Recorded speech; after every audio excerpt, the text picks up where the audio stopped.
Let us know what this looks like for you. Like, have you been in an interracial relationship before? Are you open to dating outside of your race? Why or why not?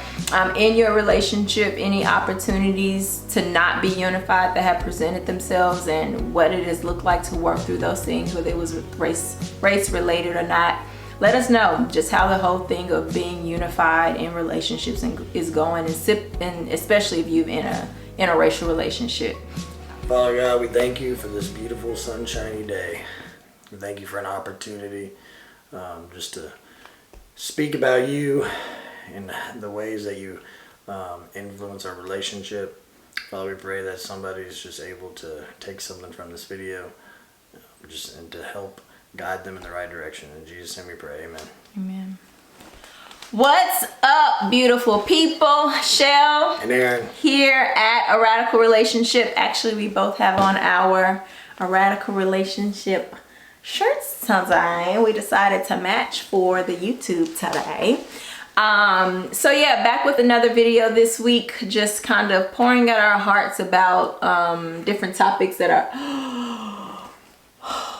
he's aboard with me already, y'all. No, he had a long day today. Got sunburn. He was working. Yeah, got sunburn.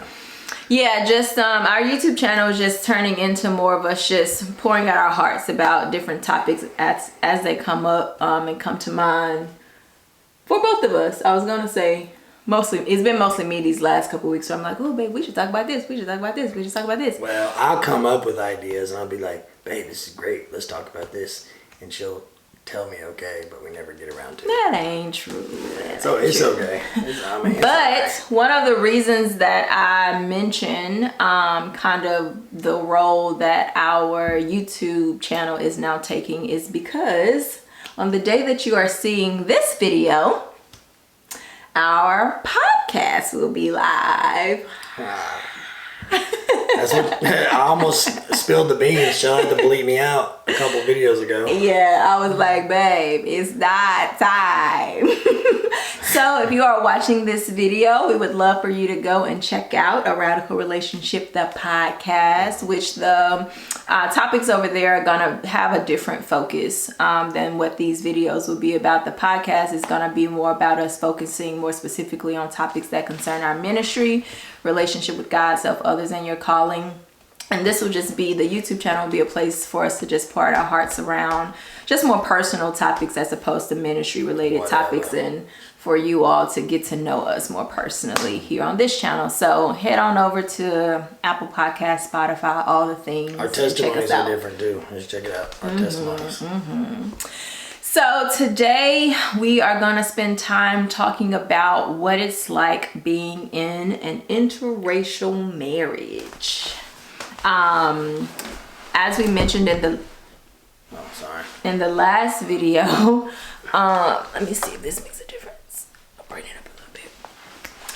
As we mentioned in the last video, Aaron and I had never dated seriously outside of our race before we dated one another, and so that was definitely an aspect of our relationship that was new for both of us to have to figure out in different ways, though, you know, there was preconceived notions that I was gonna marry a white man. I had never dated one. So I just had the idea for us to just spend some time talking about what that has been like. And we had also thought about... Excuse me. Woo, child. My baby tired. It's okay. You sure? Yeah. Okay. Don't let me steal your shine just because I'm yawning. We had also spent some time thinking about one of the topic ideas that Aaron had was about how to be unified, because I referenced that I think in a Instagram story or something like that. And so I thought, man, what great way to kind of combine the two than talk about a topic like race where it brings so much disunity between people, and it is an area in which we've had to fight to be unified in different ways, and we continue to have ongoing conversations to be unified in that area. So that's what we're bringing to the table today. So where should we start? I mean, I'll start with something. So let me just start by saying this. Oh, okay. One quick thing to set the tone. Okay. To set the tone. Okay. Aaron and I are really different in probably every way you can imagine as people. And then when you add the race aspect onto it, when you think about a black person and a white person, we typically fit the stereotypical bill for those things in all the ways that you can imagine. And so this truly was two different worlds coming together, which is what makes this a beautiful story. You say crazy white boy with a temper and spontaneous and just all the things you're not. Yes, all the things that I'm not. Okay, so what are you gonna start with? I mean, I was just gonna say first off, like, I think it's a blessing. You know, I see us being interracial. God kind of, like, the first thing He told me, when, like, in that situation was like, look, like, this is gonna help you, like, spread my word. And I see myself getting put in situations, like at the Universal Circus.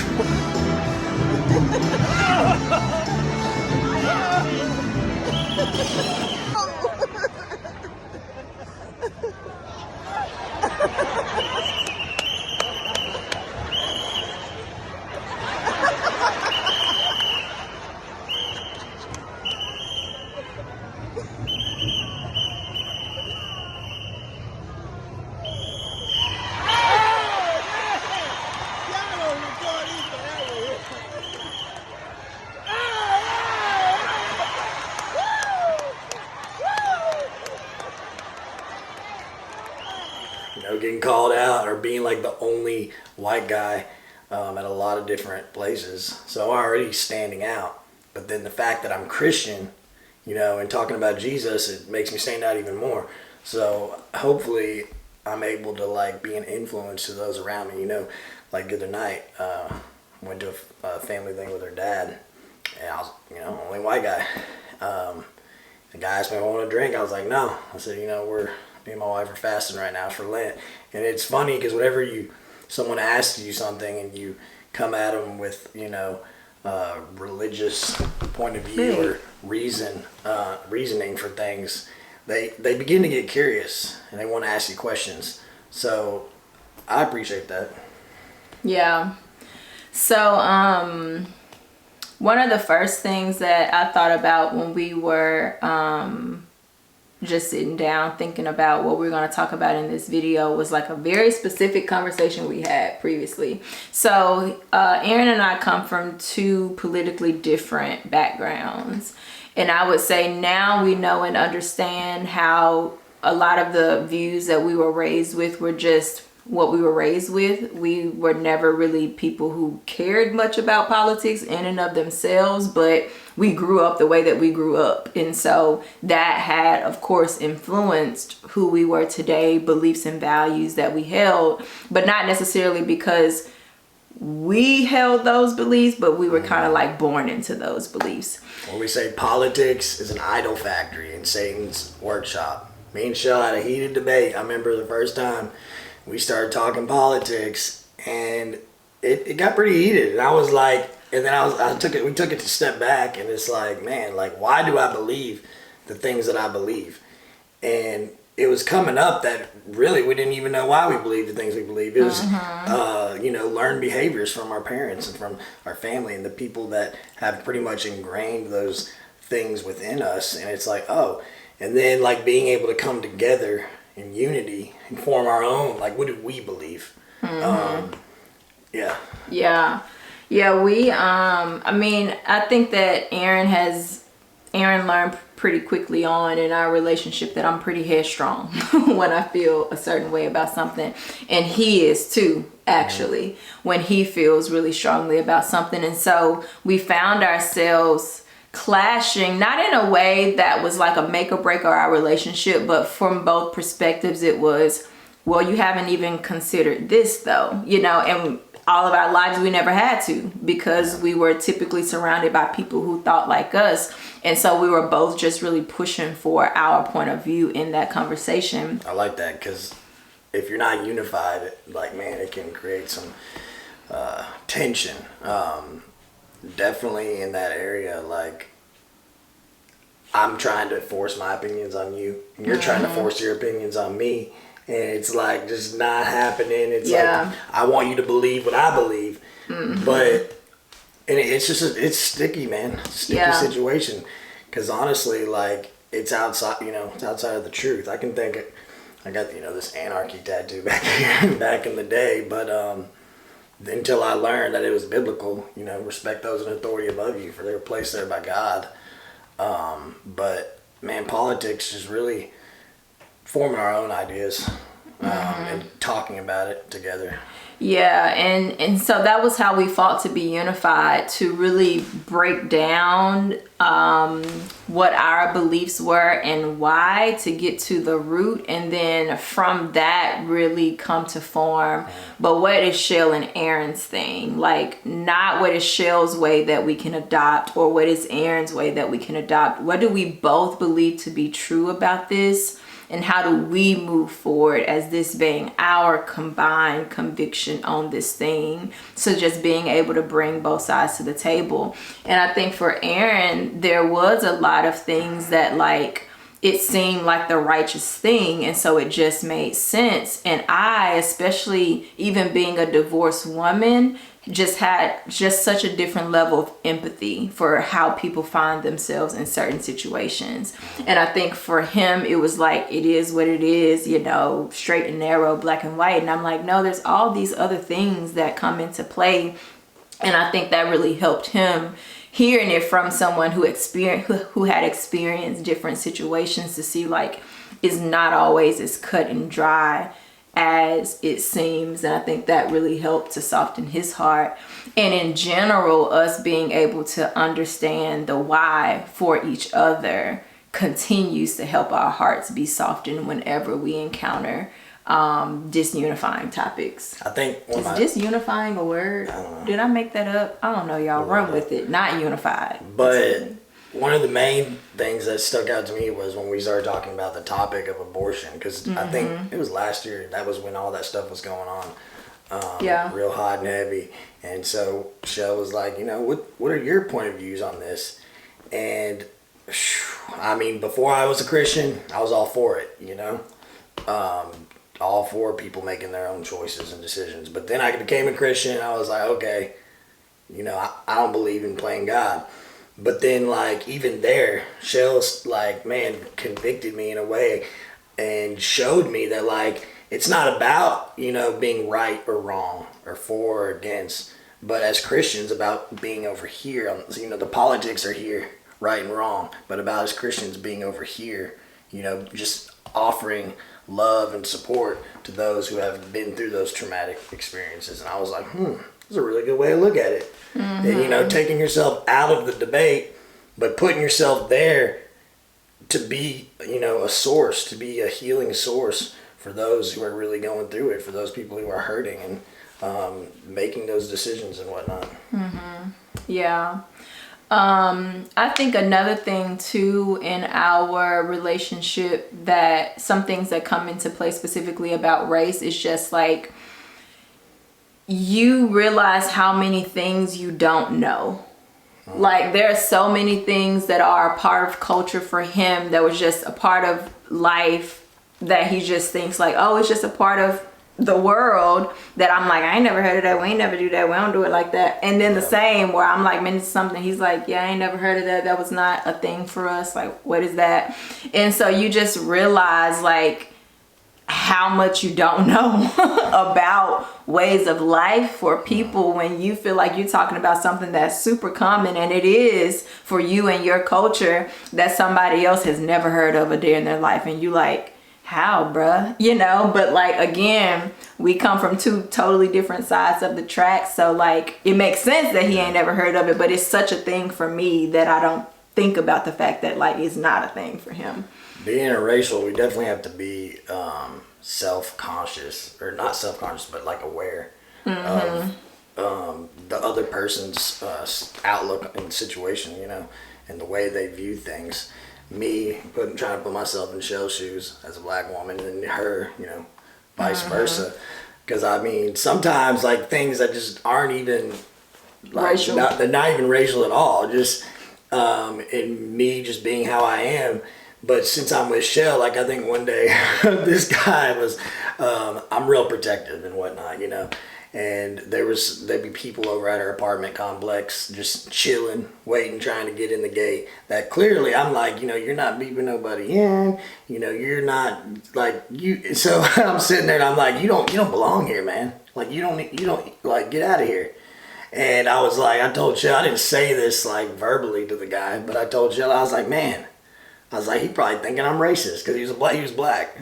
And coming from me saying that, like, he probably didn't see the full perspective, I think. So, like, just opening your lens of perspective, just a lot wider than, you know, normally. Because if, you know, you're all white or if you're all black relationship, like, you're closed-minded to those other races because you don't have to worry about it.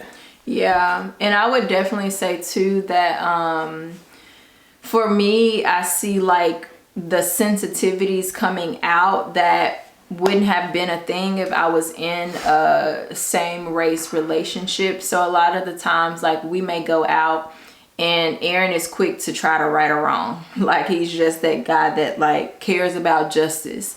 And so, but for me, I'm like, yo, you need to watch your tone. You need to watch how you talking to people. But then being able to hash that out with someone, another interracial couple, where they brought up the fact that, like, yeah, because black people are always used to putting things on the back burner and taking the back seat and not complaining and just taking what they're given, that, like, it would make sense that it would invoke in me like it's cool, it's fine, we can just eat the food, it ain't that big of a deal. And for him it's different because our cultures have informed us differently. So even things like that like I truly don't think would have come out or would have been a sensitivity if it wasn't the fact that he was a white man who was doing those things that, of course, have never been a thing for me. I've never felt sensitive to that, all of those types of things before being in this relationship. But then having to work through that enough to be able to explain it to him of why I feel so sensitive about that. And that's not to say that I'm right. That's not to say that he's wrong about the complaining. But is that like, hey, like, this is what that triggers for me. You know, this is how I feel like that comes off. That kind of thing.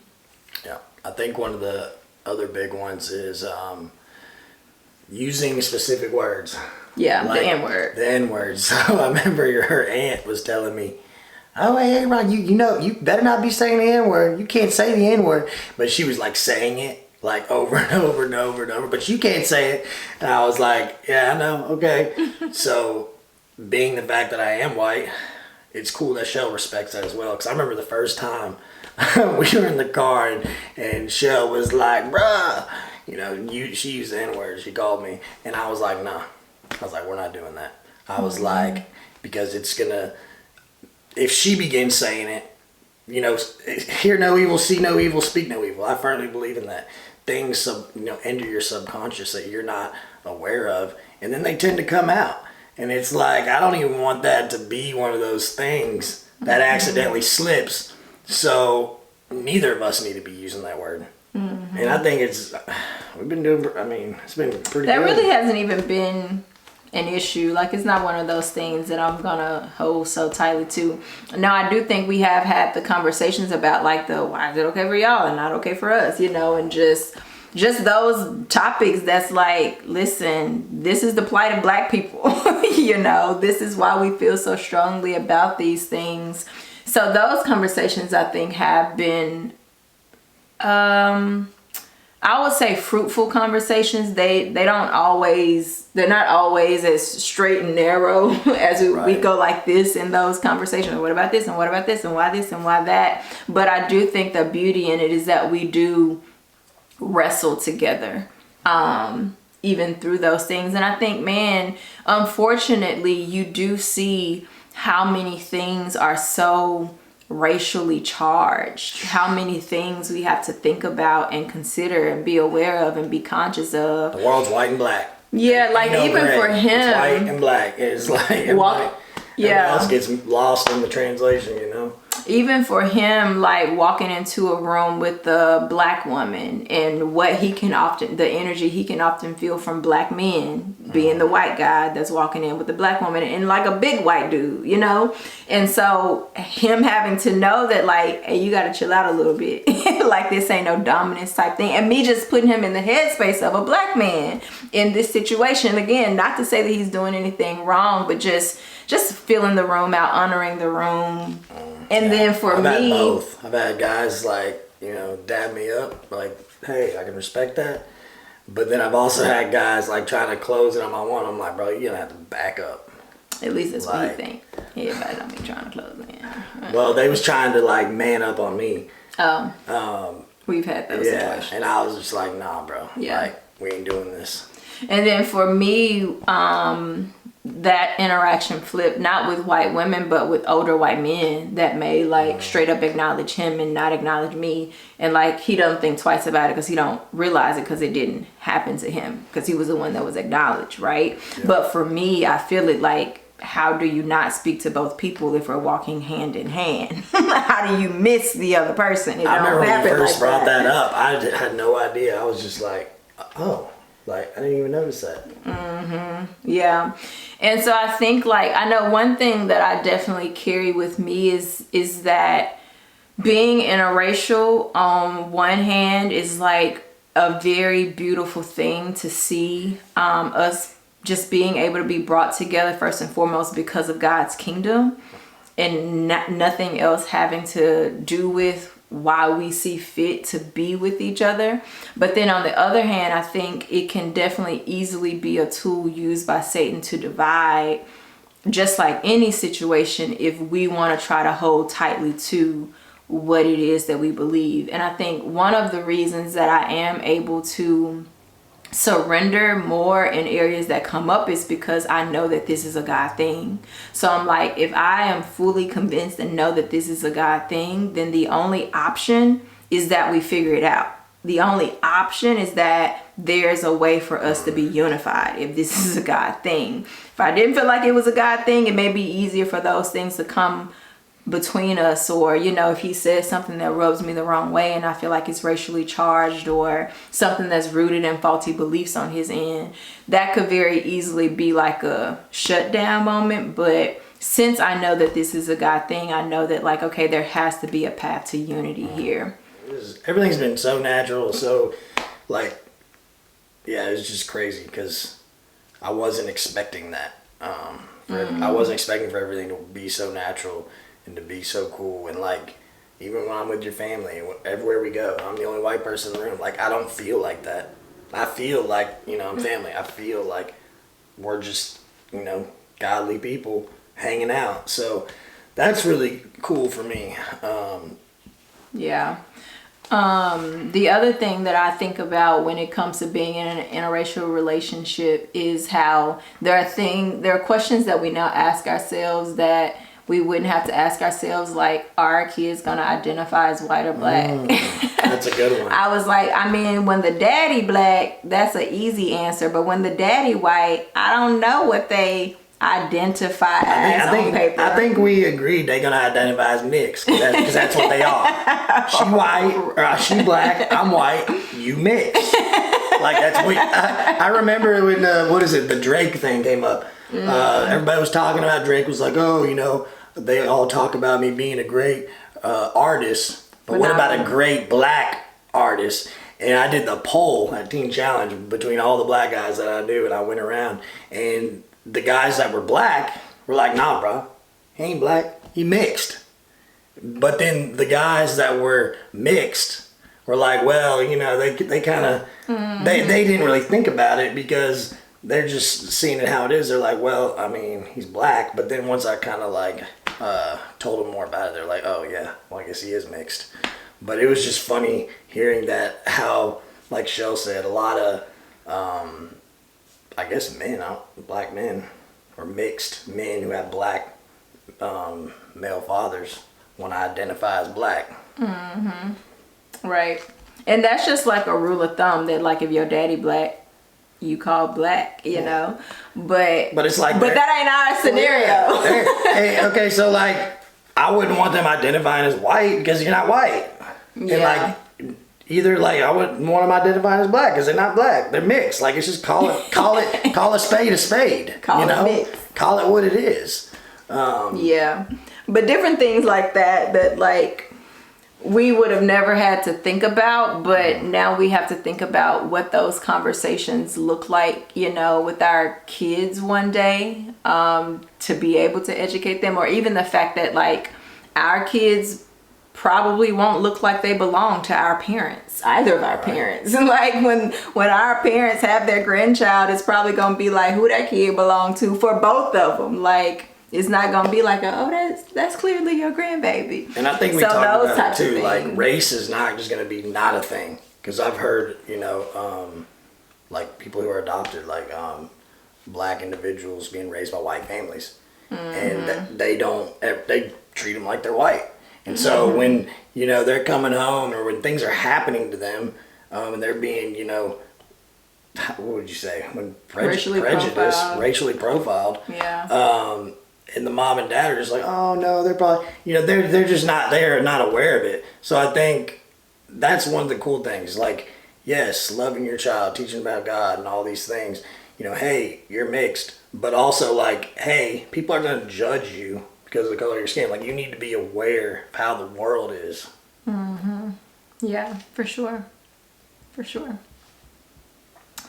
So that's a little insight. I would say that like it's definitely been a smooth transition despite. So if we probably would have took time trying to anticipate what this was going to be like, we probably would have came up with a bunch of different, like we're probably going to run into this, and it hasn't been that. Like the transition into both of our families has been amazing and smooth. So to God be the glory for that. But nevertheless, then life continues, and in your everyday life, you got to figure it out as things come up. And so granted that there have been some discussions, some debates even at times, I think for the most part, as long as he and I both continue to seek humility first and all of those things, then there's always a path to unity. So I see a new generation coming too. Like I feel a lot more comfortable like now having babies, you know, with a black woman probably than I would have 10 years ago.